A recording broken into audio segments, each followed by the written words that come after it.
नमस्कार, आपकी बात छत्तीसगढ़ में आपका स्वागत है। मैं हूं आपके साथ अभितोष सिंह। छत्तीसगढ़ में 2023 विधानसभा चुनाव को लेकर कांग्रेस और बीजेपी ने एकदम से सक्रियता बढ़ा दी। जहां बीजेपी राज्य सरकार के खिलाफ धान खरीदी, शराबबंदी, बेरोजगारी जैसे मुद्दों पर घेरने में जुटी है, तो वहीं पर कांग्रेस ने बीजेपी की केंद्र सरकार के खिलाफ ही मोर्चा खोल दिया। महंगाई को लेकर सीएम भूपेश बघेल के नेतृत्व में कांग्रेस ने जन जागरण पदयात्रा निकाली। कांग्रेस 5 राज्यों में होने वाले विधानसभा चुनावों में बीजेपी को हराने की अपील करती नजर आ रही है और इसके बाद पेट्रोल और डीजल समेत महंगाई कम हो जाने का दावा भी कर रही है। वहीं पर बीजेपी का आरोप है कि राज्य की कांग्रेस सरकार अपनी नाकामी छिपाने के लिए हर बात पर केंद्र को जिम्मेदार ठहराने का काम कर रही है। कुल मिलाकर छत्तीसगढ़ में सियासी पारा चरम पर है, चढ़ा हुआ है।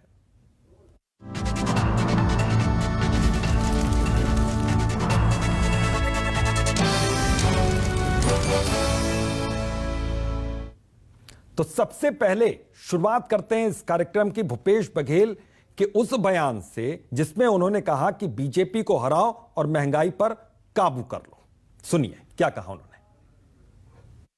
5 राज्यों में चुनाव होने वाले हैं। अभी तो उपचुनाव में 5 रुपया और 10 रुपया कम हुआ। 5 राज्यों में भारतीय जनता पार्टी खड़ा तो महंगाई अपने आप कम हो जाएगी। तेल की कीमत आसमान छू रही है। रसोई गैस जो 400 मिलता था आज 971 रुपया हो गया। डीजल और पेट्रोल सेंचुरी लगा रहे हैं।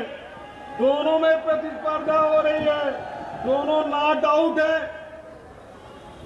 100 से ऊपर। हेमा मालिनी जी, स्मृति ईरानी जी बैठते थे चौक में गैस सिलेंडर लेके। सरोज पांडे जी भी बैठती थी।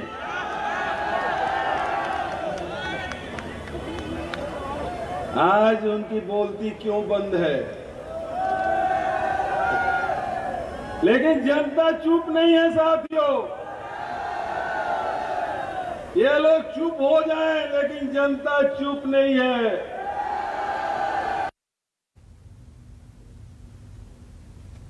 तो सीएम भूपेश बघेल को आपने सुना। बीजेपी सांसद संतोष पांडे इस पर क्या कहते हैं, यह भी आपको सुनवाते हैं। निर्मला सीतारमण जी सभी राज्यों के मुखिया की मीटिंग लखनऊ में बुलाई थी। विषय यही था कि जीएसटी के दायरे में पेट्रोल डीजल को लाया जाए। इसमें विरोध करने वालों में नंबर 1 तो केरल, छत्तीसगढ़ कांग्रेसी राज्य ही थे कि पेट्रोल के रेट में कमी की जाए और एक्साइज घटाई जाए।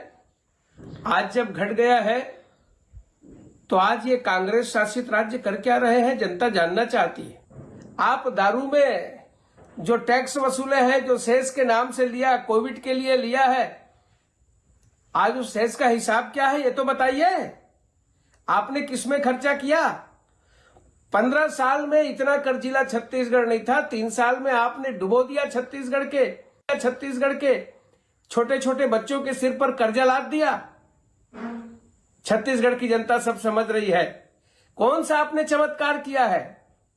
छत्तीसगढ़ की जनता जानना चाहती है।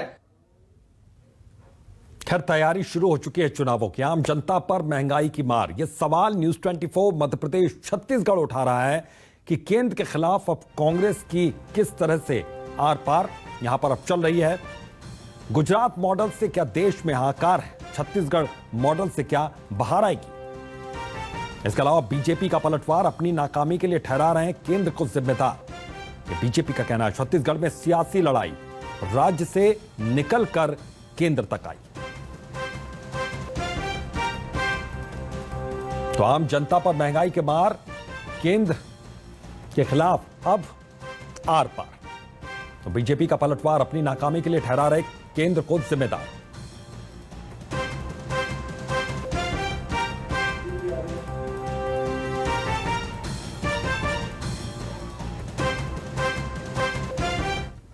तो बड़ा सवाल यही है कि किस तरह से यह सियासत हो रही है। क्या एक दूसरे पर सिर्फ आरोप प्रत्यारोप लग रहे हैं या वाकई इस सियासत में, इन आरोपों में कुछ दम है।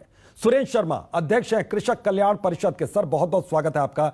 संजय श्रीवास्तव बीजेपी के प्रवक्ता, सर बहुत बहुत आपका स्वागत है। नमस्कार।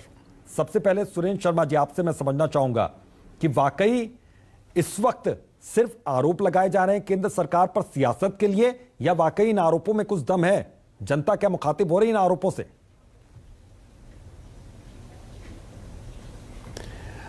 अभिषेक सिंह जी, दरअसल में इस बात को अगर समझना है तो बहुत अच्छा होता कि 2013-14 के माननीय प्रधानमंत्री जो उस समय गुजरात के मुख्यमंत्री हुआ करते थे, उनका भाषण आप चलाते। वो उसको सुनने से समझ में आता है कि वास्तविक में हुआ क्या है। एक तरफ माननीय प्रधानमंत्री जी कहा करते थे, मित्रों साथियों, रुपया का कीमत गिरता है तो देश की इज्जत गिरती है। पेट्रोल का कीमत कम होना चाहिए कि नहीं होना चाहिए, डीजल की कीमत कम होना चाहिए कि नहीं होना चाहिए, और महंगाई को डायन कहा करते थे। तो आज स्थिति ये है कि 7 साल के शासनकाल में नोटबंदी भी करके देख लिया, जीएसटी भी करके देख लिया, और अचानक कोरोना में लॉकडाउन लगाकर भी देख लिया। आज पूरी हिंदुस्तान की जनता त्राही त्राही कर रही है। हजारों उद्योग बंद हो गए, कई लोग रोजगार से बाहर हो गए, ऊपर से पेट्रोल डीजल की ही बात नहीं है। मैं आपको बताना चाहता हूं कि ये अगर आप देखेंगे तो सरसों का तेल है, सोयाबीन का तेल है, सूरजमुखी का तेल है, मूंगफली का तेल है, शक्कर है, प्याज है, आलू है, यानी ऐसी जिस चीज में निगाह डालेंगे तो स्थिति ये है कि हिंदुस्तान की जनता त्राही त्राही कर रही है। अगर विषय तो बहुत सारे हैं, मगर मैं कहना चाहता हूं कि हमारे प्रधानमंत्री जी कान को सुख देने वाले प्रधानमंत्री जी हैं। इनकी बातें सुनिए तो कान को बड़ा सुख मिलता है। और ये ऐसे ऐसे सपने इन्होंने दिखाए, ऐसी ऐसी बातें कही कि अच्छे दिन आएंगे। तो क्या यही अच्छे दिन हैं कि लोगों की नौकरी जाए, उनके पास पेट्रोल डलाने के लायक औकात न रहे, उनके पास तेल सब्जी खरीदने की स्थिति न रहे? ये अच्छे दिन हैं? तो ऐसे अच्छे दिन से तो वो बुरे दिन ही ठीक थे जो 2013 में थे। तो दरअसल में इस चर्चा में बात दरअसल ये है, राजनीति का विषय है, तो हम राजनीतिक दल वाले हैं, राजनीतिक रूप से निश्चित रूप से करेंगे, मगर ये हमारी जिम्मेदारी है कि छत्तीसगढ़ की जनता और देश की जनता महंगाई के खिलाफ आंदोलन करे। संजय श्रीवास्तव जी, महंगाई के खिलाफ आंदोलन हो रहा है छत्तीसगढ़ में, और वाकई इस बात में कितना दम है? कहा जा रहा है मुख्यमंत्री की ओर से कि आप 5 राज्यों में जो चुनाव होने हैं, आप यहां पर बीजेपी को हरा दीजिए और महंगाई पर और ज्यादा आपको असर दिखना शुरू हो जाएगा, महंगाई और ज्यादा कम हो जाएगी। क्या वाकई ऐसा है? देखिए, दरअसल कांग्रेस राजनीति के क्षेत्र में कंफ्यूज्ड पॉलिटिक्स करती है और उसको हर एक अच्छे काम में राजनीति दिखती है, हर एक अच्छे काम में चुनाव दिखाई देता है। वैसे तो चुनाव से कांग्रेस को कोई मतलब नहीं है, क्योंकि क्या स्थिति चुनाव में कांग्रेस की होती है, इसलिए वो जो कहें उनके लिए माफीनामा है। अभी सुरेंद्र शर्मा जी आवाज बना कर रहे थे, मैं उनको शुभकामनाएं देता हूं कि छत्तीसगढ़ की फिल्म में उनको रोल मिल जाए। मैं मुख्यमंत्री को एक चिट्ठी लिखूंगा कि सुरेंद्र शर्मा जी को भी कुछ मिमिक्री का आइटम मिल जाए। देखिए, ऐसा है, हम तो मुद्दे के साथ में बात करते हैं, तथ्यों के साथ में बात में करते हैं। आज देखिए, ऐसा है कि सबसे बड़ी विडंबना देखिए कि छत्तीसगढ़ में कांग्रेस की सरकार है 3 साल से। आज छत्तीसगढ़ की सरकार के पास में हाथ में कोई उपलब्धि नहीं है। सामान्यतः यह होता है कि कोई सरकार जब जिस प्रदेश में होती है, राज्य में होती है, वो अपनी उपलब्धियों को लेकर आम जनता के बीच में जाती है। लेकिन इस सरकार के पास में जमा पूंजी उपलब्धियों के लिए कुछ नहीं है, इसलिए यह नकारात्मक राजनीति करके समय समय पर आपने देखा कि लगातार चिट्ठियां लिखना, कहीं कुछ करना, कहीं हम महंगाई का आंदोलन करें, मोदी सरकार के खिलाफ में एक वातावरण बनाए जिससे आम जनता को हम दिग्भ्रमित कर सकें। जिस तरीके से ये दिग्भ्रमित हैं, लेकिन प्रदेश की जनता दिग्भ्रमित नहीं है। ये महंगाई को लेकर जा रहे हैं। मैं तो सीधा सीधा कह रहा हूं ना, महंगाई का सबसे बड़ा एक पैमाना होता है पेट्रोल डीजल का। ठीक है, आपने लगातार आप हमला कर रहे थे 6 महीने से 8 महीने से कि पेट्रोल डीजल मोदी जी की सरकार में बढ़ा है। अभी 5 रुपए 10 रुपए कम हुआ ना। अच्छा चलिए, मोदी जी को छोड़िए, मोदी जी से तो आपको फोबिया है। अन्य राज्यों ने किया ना, राज्य सरकारें, जिस तरीके से आप राज्य में हैं, कम से कम 10 से 15 राज्य सरकारों ने अपने पेट्रोल डीजल में राहत दी है जनता को, वेट में कमी करके। लेकिन यह सरकार बेशर्मी के साथ में क्या बयान आया मुख्यमंत्री जी का कि हमारे यूपीए के समय के जो रेट हैं वो यदि ये सरकार करेगी तो फिर हम उस पर विचार करेंगे। एक मुख्यमंत्री और एक चुनी हुई सरकार आम जनता के लिए इस तरह की बातें करती है। अब चलिए, आपकी यूपीए की सरकार में क्या रेट था, मैं उस पर ही चर्चा करूंगा। आप लोग बहुत बात करते हैं। 2003 से 3 में तो पेट्रोल की कीमत 29 रुपए थी, मेरे सामने आंकड़े रखे हैं। और 2006 में जब आपकी सरकार थी, 29 से 47 रुपए हो गया, 2010 में आप जब थे 51 रुपए हो गया, और 2014 में जब आपकी रवानगी हुई तब वो 29 रुपए से बढ़कर 73 रुपए प्रति लीटर डीजल और पेट्रोल हो गया। अब आप ये बताइए कि आपने 10 साल जो राज किया, 29 से 73 रुपए आखिर आपने क्यों लाया? आप मोदी जी को कह रहे हैं कि 2014 से ठीक है, लेकिन इस वक्त की तुलना में तो 73 रुपए काफी कम थे अगर इस तरीके से देखें। 2014 कहां तक पहुंचे सर? अगर इन आंकड़ों को उलट दिया जाए, आने दीजिए ना मुझे, आप जोड़ तो लीजिए 29। ठीक है, आपका ये कैलकुलेशन होगा यहां पर, लेकिन कांग्रेस का भी यही क्या कैलकुलेशन है? एक मिनट 29 और 31 सुन लीजिए। हाँ। मैं देखिए 29 और 31 और 73, 44 रुपए रेट इनके बढ़े। हम 73 से कहां गए? 27 रुपए का रेट बढ़ा है, 100 रुपए, 27 रुपए, ये 40 रुपए बढ़ा लिया, 44 रुपए बढ़ाए इन्होंने रेट। किसका ज्यादा है, 44 ज्यादा है कि 27 ज्यादा है? मूल मुद्दा ये नहीं है। जब ये आंकड़े प्रस्तुत कर रहे थे इसलिए मैंने तथ्यात्मक बात करी, क्योंकि इनको लगता है ना कि बीजेपी के लोग तथ्यात्मक बात नहीं करेंगे। मैंने तथ्यात्मक रूप से जो रिपोर्ट है सामने रखी। लेकिन फिर मेरा यह सवाल आ रहा है कि जब 10 से 15 राज्य सरकारें वेट में कमी कर सकती है, जनता को राहत दे सकती हैं, आज केवल कांग्रेस शासित राज्यों ने वेट में कमी नहीं की, एक आध तो किए पंजाब वगैरह में, चूंकि चुनाव है, लेकिन बेशर्मी के साथ में ये सरकारों ने नहीं किया, जबकि 10 से 15 सरकारों ने कम कर दिया। आप किस मुंह से लेकर जाएंगे महंगाई के नाम पर? वेट में 5 पैसा कम नहीं कर रहे। तो सुरेंद्र शर्मा जी, अब इसका जवाब आप ही दे सकते हैं। यात्रा है कि 3 साल के अंदर में आपको जो काम, जब एक्साइज ड्यूटी घटा दी गई तो वैट में कटौती का आप जो गेंद एक तरीके से कह सकते हैं कि राज्य सरकार के पाले में क्यों नहीं कटौती की गई, क्यों नहीं राहत दी जा रही? हम तो वही बात बता रहे हैं, जो तथ्यात्मक बात संजय भाई बता रहे हैं वही तथ्यात्मक बात मैं भी बता रहा हूं। मेरे पास भी आंकड़े हैं।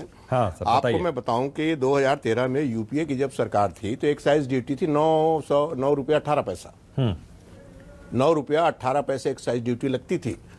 और जबकि उस समय कच्चे तेल की कीमत $141 प्रति बैरल था। उस समय हम यूपीए में सरकार के समय 71 रुपया 41 पैसे में पेट्रोल डीजल बिकता था। आज की तारीख में 2021 में 32 रुपया 90 पैसा सरकार एक्साइज ड्यूटी ले रही है।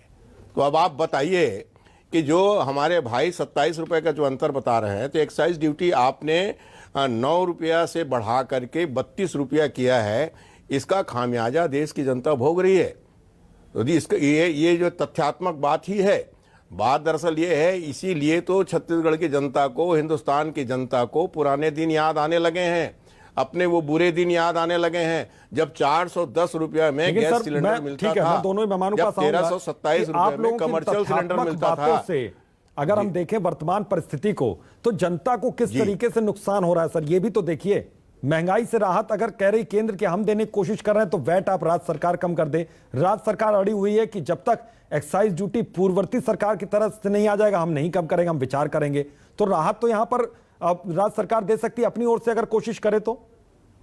सुरेंद्र शर्मा जी, नहीं, दरअसल क्या है कि जिस तरह से 10 रुपया कम करके, पहले आप बढ़ा दीजिए 50 रुपया, 50 रुपया बढ़ा करके 10 रुपया कम कर दीजिए। ये तो बड़ा अच्छा तरीका हुआ कि आप 50 के सामान को 100 में बेचे, उसको आपके लिए रास्ते खुले, आप आलोचना कीजिए, आप आईना दिखाइए यहाँ पर सरकार को। ये रास्ते बंद नहीं है, लेकिन एक विकल्प आपके पास भी है, भले ही उसे छोटे विकल्प के तौर पर आप जो है। आप निश्चित रूप से हमारी छत्तीसगढ़ की सरकार तुलनात्मक दृष्टि से अन्य राज्यों के अनुपात में जिस सब सारी बातों को विचार करके निश्चित रूप से जो कदम उठाना होगा जरूर उठाएगी। मगर बात दरअसल ये है कि आज राष्ट्रीय स्तर पे महंगाई का इंडेक्स जो बढ़ा है, सिर्फ पेट्रोल डीजल का नहीं, पूरे देश में जिस तरह से महंगाई का तांडव हो रहा है, उसके लिए तो केंद्र सरकार की नीतियां ही जिम्मेदार है, केंद्र सरकार ही जिम्मेदार है।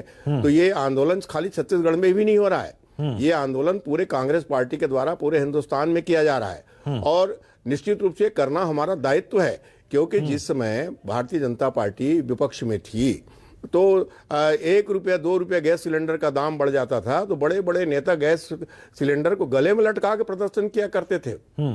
महंगाई डायन हो गई बोलते थे, हाय महंगाई मार गई बोलते थे, बहुत सारी बातें बोलते थे। और इसी को देख के हिंदुस्तान की जनता ने चुना कि भाई ये आए हैं तो ये दुख दूर करेंगे, अच्छे दिन लाएंगे, महंगाई कम होगी, रोजगार बढ़ेगा, 2 करोड़ लोगों को रोजगार मिलेगा, बड़े अच्छे दिन आने वाले हैं। इस धोखे में लोग बेचारे फंस गए, और फंस गए तो इन्होंने 9 रुपया 41 पैसे के एक्साइज ड्यूटी को 32 रुपया कर दिया, और 32 रुपये के एक्साइज ड्यूटी में 5 रुपया 10 रुपया कम कर दिया। कहा देखो हमने आपका इतना भला कर दिया। तो माननीय मुख्यमंत्री जी का कहना बिल्कुल सही है कि आपने 5 उपचुनाव हराए हैं तो 10 रुपये कम हुआ है, 5 राज्य हरवा दीजिए तब ठिकाने में आएंगे। और छत्तीसगढ़, हिंदुस्तान में लोकतंत्र में जनता ही मालिक है, जनता ही तय करती है कि कौन क्या करेगा, कैसा निर्देश देना है। जनता हमको जो निर्देश देगी वो हम करेंगे। जनता को निर्देश देना चाहिए केंद्र की सरकार को कि महंगाई कम करो, आपने जो वादा किया है उसको जनता पूरा तो करो। सर्वोपरि है सर, और जनता तो सर्वोपरि है, और जनता सब देख भी रही है और समझ भी रही है कि हो क्या रहा है। लेकिन ये आंकड़ों की जो बाजीगरी आप लोग कर रहे हैं, आंकड़ों की बाजीगरी, जनता इन सब बातों से बहुत ज्यादा अनजान रहती है। वो तो व्हाट्सएप यूनिवर्सिटी आजकल खुल गया है, तो लोग जनता को नाप शनाप जो भी यहाँ पर चीजें मिलती जा रही हैं, जो नॉलेज वो गेन करते जा रहे हैं, वो सब कुछ पता है। संजय श्रीवास्तव जी, लेकिन एक आरोप यहाँ पर राज्य सरकार की ओर से बहुत गंभीर लगता रहा है कि कोई भी मसला हो, कोई भी योजना अगर राज्य सरकार शुरू करती है तो उस तरीके से केंद्र सरकार का सहयोग उनको नहीं मिलता है जो बीजेपी शासित राज्यों में केंद्र सरकार से मिलता है। वाकई इस बात में कितनी हकीकत, सर ये बताइए, थोड़ा ये समझाइए मुझे।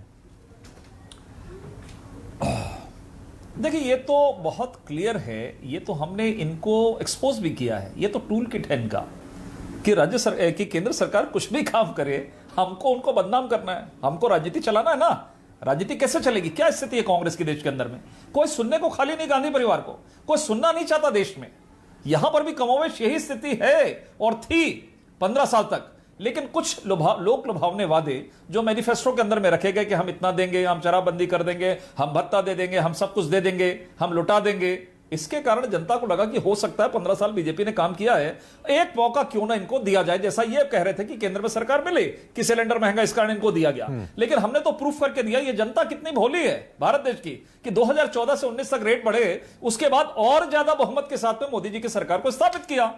ये जनता है ना, आपने कहा लोकतंत्र में है, और आपको घर पर बैठा दिया, और आपको 15 साल यहां पर घर पर बैठाया। लेकिन आपने गलत वादों के साथ में, शराबबंदी के बारे में आज बात नहीं कर सकता मैं, क्योंकि पेट्रोल डीजल की बात हो रही है। मैं आज बेरोजगारी भत्ता 10 लाख लोगों को देना था, उसके बारे में बात नहीं कर रहा हूं। लेकिन ईमानदारी ये है कि ये वो लोग हैं जो अपनी उपलब्धियों को लेकर जाते हैं ना। मेरा तो स्पष्ट मानना है, पदयात्रा होना चाहिए, सरकार की होनी चाहिए कि आपने 3 साल के अंदर में क्या काम किया, आपने क्या राहत दिया। लेकिन दुर्भाग्य के साथ में छत्तीसगढ़ का एक नागरिक होने के नाते, बीजेपी का प्रवक्ता मैं किनारे करता हूं, एक नागरिक होने के नाते मुझे शर्म आ रही है कि सरकार अपनी उपलब्धियों को लेकर जनता के बीच में जाने की हिम्मत नहीं कर पा रही है। क्योंकि लोग पूछ रहे हैं शराबबंदी क्यों नहीं हुई, बेरोजगारी भत्ता क्यों नहीं मिला, और आप केवल महंगाई के लेकर, और उस समय जब आप करते ना 2, 5, 10 रुपए वेट कम करते, कॉलर तान के चले जाते लोगों के बीच में, देखिए हमने किया, केंद्र को और करना चाहिए। आप 1 रुपए, और सुनिए ये गणितबाजी, कितना एक्साइज, कितना वेट, जनता को इससे मतलब नहीं है। जनता को सीधी राहत क्या मिलती है उससे मतलब है। आंकड़ों में आपने 58 साल उलझा के रखा देश की जनता को, लेकिन अभी जनता समझदार हो गई है। आप क्या राहत दे रहे हैं? तो वही तो अभी भी हो रहा है सीखेंगे सर, वही तो मैं आप दोनों लोगों से कह रहा हूं, दोनों मेहमानों तो आप कहते हैं कि आंकड़ों की बाजीगरी तो अभी भी दोनों लोग वही बातें कर रहे हैं, चाहे कांग्रेस हो चाहे बीजेपी। बिल्कुल, हमने किया ना, नहीं आंकड़ों की बाजीगरी नहीं, ये सर्वथा जनता को इससे क्या सरोकार, जनता को इस बात से सरोकार है वो तेल खरीदने जा रहे हैं उनको सस्ता मिल जाए, क्यों नहीं कर रहे? उनकी जेब पर कम असर पड़े, पेट्रोल डीजल थोड़ा सस्ता मिले, जनता को और किन चीजों से फायदा होगा? देखिए, दो चीजें हैं। महंगाई के नाम पर, सुनिए, महंगाई के नाम पर केवल राजनीति नहीं होनी चाहिए। महंगाई के कारण क्या है, उसके मूल तत्वों पर जाने की आवश्यकता नहीं। तो महंगाई के नाम पर अगर राजनीति होगी तो क्या बीजेपी बैकफुट पर रहेगी? मैं ये भी समझना चाहूंगा, क्या बीजेपी इस मसले पर बैकफुट पर है? बिल्कुल, महंगाई के जो राजनीति करे उसको एक्सपोज करना है। नहीं, महंगाई के मसले पर आपने जवाब नहीं दिया सर। संजय श्रीवास्तव जी, महंगाई के मसले पर क्या बीजेपी बैकफुट पर है? नहीं दिया ना, आप सुन नहीं रहे ना, मैंने तो कहा। हाँ, मैंने कहा ना, नहीं बिल्कुल, महंगाई के नाम पर रिव्यू हो रहा है। आज लगातार सब जगह से रेट्स कम हो रहे हैं।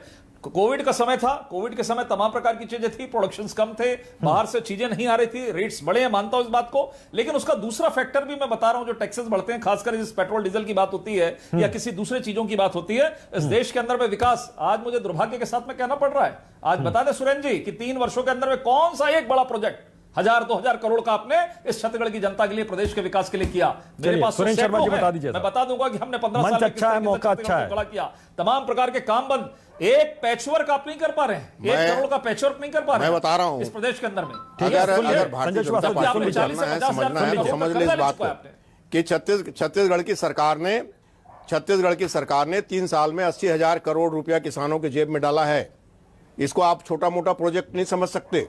अगर आज छत्तीसगढ़ की जनता के किसानों के जेब में पैसा है इसलिए यहाँ उद्योग चल रहे हैं, छत्तीसगढ़ के किसानों के जेब में पैसा है इसलिए यहाँ का व्यापार फल फूल रहा है, छत्तीसगढ़ के किसानों के जेब में पैसा है इसलिए छत्तीसगढ़ में खुशहाली है। पूरे देश में जब आर्थिक मंदी का दौर चल रहा है तो छत्तीसगढ़ में ग्रोथ हो रहा है। इसको आप प्रोजेक्ट नहीं मानते? आप क्या स्काई लैब को ही प्रोजेक्ट मानते हैं? स्काई वॉक को प्रोजेक्ट मानते हैं?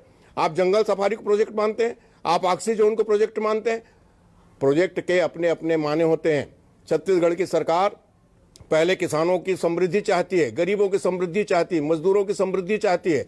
उनके लिए गरीब बच्चों के लिए आत्मानंद स्कूल खोल करके अंग्रेजी में शिक्षा देना चाहती है। तो ये क्या प्रोजेक्ट नहीं है? इसको आप प्रोजेक्ट नहीं समझते? इसको आप उन्नति नहीं मानते? खाली सड़क और बिल्डिंग बनाने को ही मानते हैं? निश्चित रूप से हमारी प्राथमिकता आपकी प्राथमिकता से अलग है। हमने जो कहा है कि छत्तीसगढ़ के किसानों को समृद्ध करेंगे, छत्तीसगढ़ की सरकार उस दिशा में निरंतर अग्रसर है। और आपसे निवेदन करते हैं कि माननीय प्रधानमंत्री जी ने कहा था एफडीआई से देश बिक जाएगा। आज 100% एफडीआई लागू है, हर चीज को बेचा जा रहा है। आपने कहा था पेट्रोल मुद्रा की कीमत गिरने से देश की इज्जत गिरती है, आज आप रोज इज्जत गिरा रहे हैं।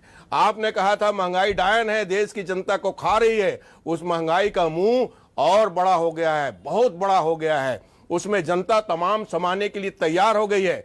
इस बात को रोकने की आवश्यकता है और इस निश्चित रूप से जनता शासक की मालिक है, चाहे कांग्रेस सरकार हो चाहे भारतीय जनता पार्टी की सरकार हो। आपने जो जनता से वादा किया था 2 करोड़ लोगों को रोजगार देने का, आज 2 करोड़ लोग रोजगार से बाहर हो गए, उद्योग बंद हो गए, देश हाहाकार कर रहा है। इस जिम्मेदारी को समझाने के लिए कांग्रेस का यह आंदोलन है। हम तो अपील करते हैं कि 5 सीट आपने उपचुनाव में हराया, आप 5 राज्यों को हराइए, महंगाई घटेगी, अच्छे दिन आएंगे। संजय श्रीवास्तव जी कुछ कहना चाह रहे हैं यहाँ पर मुस्कुराते हुए। संजय जी देखिए शिगुफों से राजनीति नहीं होती है और राहुल गांधी यही तो कर रहे हैं, इसीलिए घर के बाहर बैठे हुए हैं, सरकार के बाहर बैठे हुए हैं कि आप हराइए, 5 पेट्रोल डीजल कम हो जाएंगे। लेकिन हमारी कुवत नहीं है कि हम छत्तीसगढ़ में वैट कम कर दें। ये कांग्रेस सरकार की पहचान है। अरे आप कम करिए ना, आप जनता से आह्वान कर रहे हैं ना, आप तो सरकार में है, आप तो लोकतंत्र में, सरकार में लोकतंत्र पर विश्वास रखते हैं। जनता ने आपको विश्वास किया, क्यों नहीं कर रहे? अभी उद्योग की बात कर रहे थे आप, एक उद्योग बताइए मुझे, एक उद्योग 3 साल के अंदर में एक उद्योग बताइए छत्तीसगढ़ के अंदर में आपने स्थापित किया। नहीं, वो तो कह रहे हैं 50,000 करोड़ का कर्जा कि विकास का स्वरूप तो अलग अलग है, कांग्रेस के लिए अलग है, बीजेपी के लिए अलग है। कर्जा तो हम भी 1 लाख करोड़ लेकर हम बांट सकते हैं। सुन लीजिए, आखिर इसका भार किसके ऊपर आता है? कर्जा लेकर बांट रहे हैं, ये अपनी उपलब्धि बता रहे हैं। अरे आपकी गेन क्या है? क्यों मुख्यमंत्री जी, वित्त मंत्री जी के सामने 4 दिन पहले ये बयान किया कि हमारी वित्तीय स्थिति शर्मारा गई है? क्यों कह रहे हैं? शराबबंदी भूल गए? लोगों की मौतें हो रही है, ड्रग, अपराध, हत्या, बलात्कार, सामूहिक दुष्कर्म, ये छत्तीसगढ़ की पहचान बन गई है। प्रोजेक्ट चला रहे हैं आप। क्या सड़कें नहीं बनना चाहिए? क्या पुल पुलिया नहीं बनना चाहिए? क्या ब्रिज नहीं बनना चाहिए? क्या अस्पताल नहीं बनना चाहिए? केवल आप जेब में पैसा, वोट की राजनीति करने के लिए केवल, और वो भी कर्जा लेकर। आपने कौन सा गेन किया ये बताइए मुझे। तो मुझे लगता है हर सेक्टर में काम होना चाहिए। किसान का है तो किसान का भी काम होना चाहिए, कहीं दिक्कत नहीं है। हर वर्ग, हर सेक्टर में काम होना चाहिए, उसको कहते हैं डेवलपमेंट कहते हैं। और मुझे लगता है, क्या जंगल सफारी आप नहीं गए हैं? मुख्यमंत्री जी नहीं गए थे अभी जंगल सफारी, मंत्रीगण नहीं जा रहे हैं, तो किसी चीज पर प्रश्न चिन्ह खड़ा। आप तो 3 साल से एक्सप्रेस हाईवे को पैचवर्क नहीं कर पा रहे, डामरीकरण नहीं कर पा रहे। यह स्थिति आपने छत्तीसगढ़ के लाकर आई है। केवल आपको वोट कहां से मिल पाएगा, उस तरह की राजनीति कर रहे हैं। वो लंबा नहीं चलता जैसा कांग्रेस कर रही थी। और मुझे लगता है कि इस पर महंगाई, जो आपके महंगाई के नाम पर पदयात्रा निकाले हैं, बेहतर होता। मैं आपका स्वागत करता। नहीं, कांग्रेस का तो कहना है कि 10 रुपए, कांग्रेस का तो कहना है कि छत्तीसगढ़ मॉडल इस बार, जनता भी माला लेकर जहां जिन राज्यों में चुनाव है वहां छत्तीसगढ़ मॉडल काम करेगा। खैर, समय की कमी है। बहुत बहुत शुक्रिया आप दोनों ही मेहमानों का इस चर्चा में शामिल होने के लिए। काम किया सर। तो आज आपकी बात में यहां पर चर्चा महंगाई पर हुई है, क्योंकि महंगाई को लेकर एक पदयात्रा राज्य सरकार की ओर से निकाली गई और यह आह्वान किया गया कि 5 राज्यों में आप चुनाव हरवा दीजिए और महंगाई से आपको राहत मिल जाएगी। बहरहाल इसके लिए थोड़ा सा समय अभी बाकी है। अभी आपकी बात में आज के लिए बस इतना ही। देखते रहिए न्यूज़ 24 मध्य प्रदेश छत्तीसगढ़।